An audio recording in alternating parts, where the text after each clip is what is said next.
Hello, I'm Adam, CEO and founder of Coolr, and I'm delighted to be joined today by Max Curtis, External Affairs Director for Metropolitan Thames Valley Housing. So thank you, Max, for joining us. Really looking forward to the conversation today. Me too.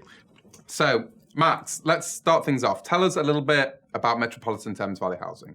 Metropolitan Thames Valley is a 57,000 home provider and developer of UK housing and care and support services. We believe that everyone should have a home and the opportunity to live well. And we're also a member of the G15, which houses 1 in 10 Londoners and is responsible for building 1 in 4 of the homes that the UK, that the people in the capital live in. Okay, and so you're not just a property owner, you're also doing a lot of support services, care and support. Can you tell us a little bit about the makeup and the DNA of the organisation? So the key point, Adam, is we are a broad and very diverse organisation. And we have a workforce of 1,800 colleagues who are doing many, many different things. We have 7 offices, main offices, spread across London, East Anglia, the East Midlands and the South East. And our colleagues are all doing very different things. So I think the challenge for Metropolitan Thames Valley has always been that we are an organisation that is really broad, with colleagues doing lots of different things. But what is key for our organisation is that to be successful and to deliver that vision to ensure that everyone has a home and the opportunity to live well, we need to collaborate and we need to work together. I think for a long time, we had focused on the what it was that our organisation did. So we knew that we built new homes. We knew that we maintained and managed those 57,000 homes I mentioned. And we knew that we provided those care and support services. And a lot of the focus was on the delivery of those services. But I think what changed was essentially a new leadership came into the organisation that was starting to think about the how.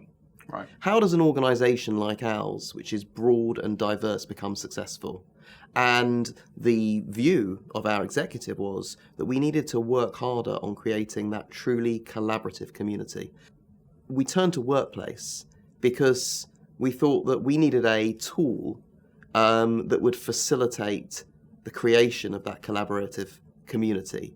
Something that was easy to use, that people could recognise and work with, and would really open up the organisation. Workplace came out of a desire to be an organisation that was more networked, that was more open, that was more agile and more collaborative.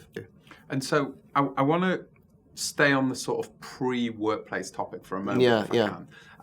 What were the challenges that you faced with individual groups of colleagues? Because you have a very broad mix of people working in the organisation. Were there any that were particularly disengaged or just not plugged in that you felt actually were struggling to reach these people? So, like a lot of organisations, not everyone worked in offices. And if you don't work in an office, it's always harder to be connected to the centre. But I would actually say that rather than say it was about specific types of colleague, I would say generally through the organisation, we felt that we could do a lot better in terms of really creating a community that people felt part of. So I don't think it was a case of where people worked. I think there was a general sense that people weren't really feeling connected to a bigger whole. And I think that part of the reason for that was the channels that we were using did not allow for and support those real connections you made. And there wasn't so much colour to the organisation. If you were an employee, it was difficult really to get your head round, I think, the complex organisation. I'll give you an example. Like when I first joined the organisation, I've been there 2 years, and it's, we are a broad, detailed organisation. And it was only really once we came onto Workplace that I actually felt that the organisation had opened up. Right, interesting. And I could see... And you're a senior person in the team, and I you could should really... have visibility. Yeah, and I'm happy to admit that I always felt that you have to see things to really understand an organisation, so that you can spend time going to visit services and developments around the country, and that's always the best way of doing things. But there's only so much time you can spend, even if you're doing that one day a week, that you can really get to grips with the organisation. Suddenly, we introduced Workplace, and it turned on the organisation for me. An organisation like Metropolitan Thames Valley, although ostensibly it's about buildings and homes, it's actually about people. Right. And I think what Workplace has also done is opened up the people side of our organisation. So we have a lovely group which celebrates people moving into their new homes. Okay. And our sales and marketing team make a point whenever someone moves into a new home, as long as they're happy with it, they'll take a photo with them at the door with their keys. Now, these get posted pretty much every day.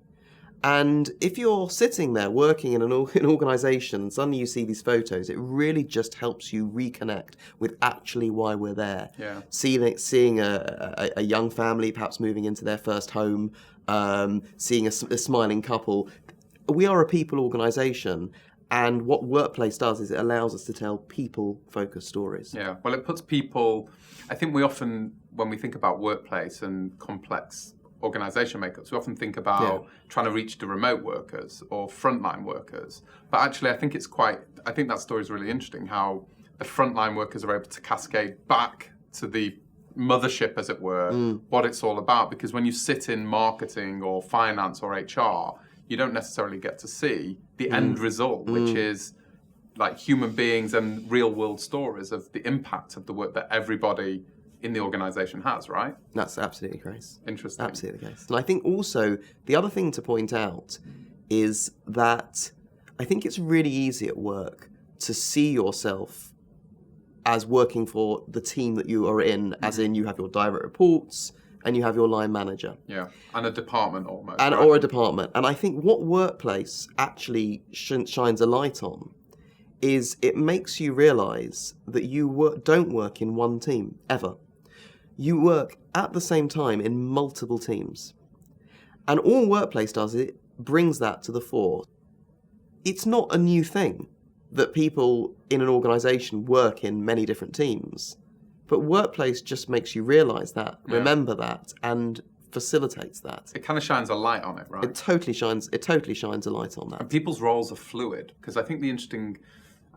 when you think about an organisational chart like we discussed, it's very one-dimensional. It's a flat chart, but I think when you think about the group structure, firstly, it's almost three-dimensional, and it's changing and evolving all the time. Yeah. And I think that every employee, every colleague in an organisation has a home. So you're in the HR team, you're in the comms team, you're in whatever it is, but none of them operate in a vacuum. And so I think the interesting thing when we spent time on your workplace architecture is that so many people are interacting with so many different departments. And so, yes, everyone would have a group for their individual category, as it were, but then you'd have cross-functional groups at every layer. And some of them would just be for a moment in time. So it's for that one project, and then you might not collaborate with that person again. And I think people don't always think about some of that stuff.